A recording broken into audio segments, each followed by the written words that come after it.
The night was supposed to be ordinary. A simple trip to the movies, a few laughs, maybe some popcorn. But sometimes, the smallest decisions carry the heaviest consequences. Looking back, Emily Stevens would remember that evening not for the film they watched, but for the way her world quietly shifted in the shadows of a dimly lit theater. Emily was 45, a woman who had carefully built a stable, comfortable life. She lived in suburban Chicago with her longtime partner, David Miller, a kind man whose steady presence had been a safe harbor through life's storms. Their days were filled with routine dinners, quiet walks, and the gentle rhythm of companionship. It wasn't flashy, it wasn't thrilling, but it was safe, and for Emily, that had always been enough. Until Jake. Jake Miller was David's 23-year-old son from his first marriage. With his tousled dark hair, athletic build, and restless energy, Jake was the kind of young man who carried a spark into every room he entered.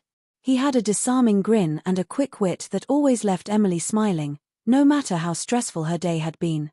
Over the past 2 years, since Emily had stepped into David's life, she and Jake had formed an easy bond, sharing meals, teasing one another, even spending the occasional afternoon watching action movies or comedies together.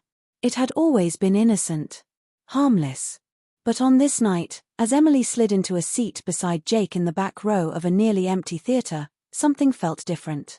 The smell of buttered popcorn drifted through the air, mingling with the faint sound of previews echoing through the dimly lit room.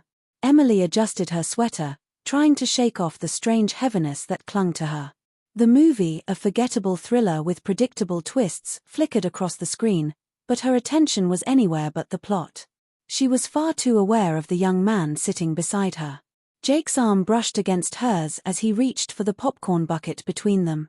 It was nothing, a fleeting touch, but the warmth of his skin lingered on hers longer than it should have. She could have shifted away, created space, broken the moment. But she didn't. Instead, her heart began to race with a rhythm she hadn't felt in years. Emily's breath caught when his hand grazed hers. At first, it could have been an accident. But then his fingers stilled just for a moment before continuing, as though testing her reaction. She told herself not to look at him, not to encourage what she already felt simmering beneath the surface. But when she dared to glance sideways, she found his gaze fixed on her, dark and intense, a half-smile tugging at his lips. The world beyond that theater seemed to vanish. The movie, the audience, even her partner waiting at home, all of it blurred until only Jake remained. The closeness, the unspoken tension, was intoxicating. Dangerous. By the time the credits rolled, Emily's pulse was unsteady, her thoughts tangled in knots she couldn't untie. The walk to the car was silent, the crisp Chicago night air cooling her flushed cheeks. Jake didn't speak, and he didn't need to. His presence beside her said enough. Something had shifted between them, something that couldn't be undone. A week later, her phone buzzed with a text. It was from Jake. "Movie this Friday. Got one I think you'll like." Emily stared at the message for a long time, her thumb hovering over the screen. She should have said no. She should have ended this before it became something more. But instead, she typed a single word that sealed her fate. Sure. That Friday, they sat once again in the back row of a half-empty theater. But this time, the air between them was thick with expectation. Jake's hand found hers almost immediately, his fingers lacing through hers with a quiet confidence. Emily's chest tightened as she felt herself lean toward him, her body betraying the alarm bells ringing in her mind.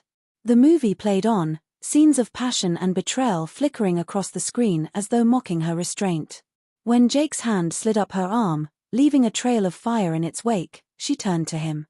"Jake," she whispered, her voice trembling. His response was quiet but certain. "I can't stop thinking about you." Her world tilted in that moment. She could have pulled away, could have reminded him of the line they were about to cross.